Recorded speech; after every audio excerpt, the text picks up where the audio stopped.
মাজারের পানিতে তোমার রোগ ভালো হয়, পীর সাহেবের তাবিজে তোমার রোগ ভালো হয়। ওরে হতভাগা মুসলিম রে, তাবিজ যেই পীর সাহেব দেয়, সেই পীর সাহেব অসুস্থ হলে ওই সিঙ্গাপুরের মাউন্ট এলিজাবেথ হাসপাতালে চিকিৎসার জন্য যায়, তুমি সেটা কি চোখে দেখতে পাও না? তোমার পীর সাহেব তো তাবিজ দিয়ে রোগ ভালো করে, কিন্তু পীর সাহেব অসুস্থ হলে লন্ডনে চিকিৎসায় যায়, আমেরিকায় চিকিৎসায় যায়, তুমি দেখো না?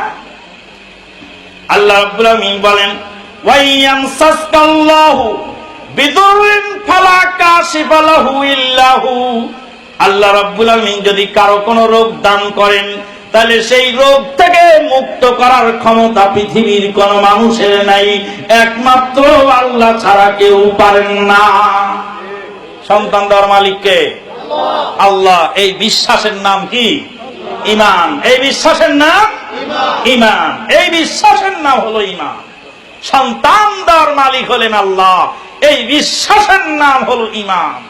ফিলিস্তিনের মাটিতে আপনি মাসিকাত তাহারিকে দেখেছেন, ফিলিস্তিনের মাটিতে একটা অবুঝ শিশু, তাকে যখন গুলি করে তার বুক ঝাঁঝরা করা হয়েছে, মৃত্যুর কোলে ঢলে পড়ার আগে সে বলছে, আমার আল্লাহকে গিয়ে আমি সব কথা বলে দেব, আমার আল্লাহকে গিয়ে বলবো। এই জালেম সমাজে কারো কাছে বলে কাজ হবে না, এই অসভ্য সমাজে কারো কাছে বলে কাজ হবে না, আমার আল্লাহকে গিয়ে আমি সব কথা বলে দেব। আল্লাহু আকবার, সুবহানাল্লাহি ওয়া বিহামদিহি, সুবহানাল্লাহিল আযীম। সেই ঈমান ছিল বেলাল রাদিয়াল্লাহু তাআলা আনহুর মধ্যে।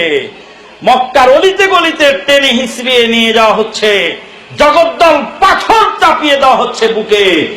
বেলাল রাদিয়াল্লাহু তাআলা আনহু বলছেন, আল আহাদ, আল আহাদ, আমার একজনের সাথে পরিচয়, আমি একজনকে চিনি, একজনের কাছে আমার জীবন বিক্রি করেছি, তোমাদের সাথে আমার কোনো কানেকশন নেই। তোমরা যতই আমাকে পেটো, আমার বোঝাপড়া একজনের সাথে, একজন ছাড়া পৃথিবীর কাউকে আমি চিনি না। সেই এক আল্লাহর কাছে যার জীবন সবর্দ করেছে, তিনি হলেন ঈমানদার।